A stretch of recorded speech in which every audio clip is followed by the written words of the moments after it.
You can do anything you set your mind to. No problem is too big the moment you decide you'll solve it, one step at a time. In 2011, I was just 18-year-old, a brand new international student in Montreal, my first year in college, and barely 6 months into living away from my family. That year, I joined my university's first ever US trip for spring break, a short, exciting getaway to Boston. I had no idea then that a decade later, Boston would become the first city I'd call home in the US. What I also didn't know was that this fun college trip would turn into one of my earliest lessons in resilience and problem solving. At that time, I had a Nokia N97 phone, which felt so high tech back then with its flipped keyboard. On the trip, I called my parents on Skype to show them the hotel I was staying. It was simple, harmless, until the Wi-Fi disconnected without me realizing and my phone automatically switched to roaming. A month later, I opened my mailbox to find a $500 phone bill. I was shocked.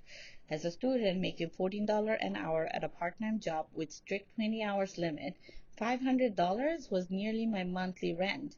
But before I could even breathe, another bill showed up for another $500, a total of $1,000 just for a single call.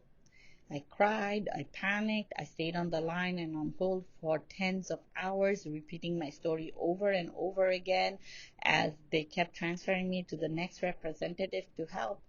The customer service rep was dismissive and even mocked me, saying, "If you can afford a trip to Boston, you can afford this bill." Those words burned. My parents offered to help, but I knew they were already struggling just to cover my tuition. I decided this was my problem and I would fix it myself. So I did. I gathered every detail of my case, every call log, every note from conversations with the company.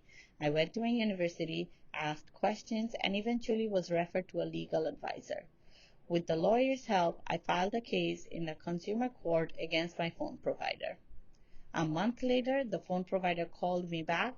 Suddenly, my $1,000 debt was covered under a $60 roaming package. They said they could apply retroactively. The case was dropped, my bill vanished, and I walked away with one of the biggest wins of my young adult life. It wasn't just about the money. It was about proving to myself that no matter how overwhelming a problem looks, there is always a way through it if you refuse to give up. Lessons I took away. Here's the step-by-step process I unknowingly built at 18 and it still works today. Document the situation. Write down everything, dates, times, conversation, bills, names, details matter. Understand the problem. Don't just react. Dig deep into why it happened and what your options really are. Ask for advice and network. Talk to people who know more than you, friends, mentors, professionals. Solutions often come from unexpected conversations. Take action immediately. Don't freeze. Call the lawyer, book the appointment, file the complaint, do the first next step. Be brave and keep moving forward. You don't need to know the entire solution in advance. Just take the next step, then the next, and the path will reveal itself. Just be courageous enough to keep moving. The moral? When your back is against the wall, you are far more resourceful than you think. At 18, I was just a scared international student, but I fought and won. If I could do it then, without Google at its best and without AI at my fingertip, you can absolutely do it now. Whatever trouble you're in, whatever feels impossible, document it, ask for help, and take action. Because the truth is simple, you can do anything you set your mind to.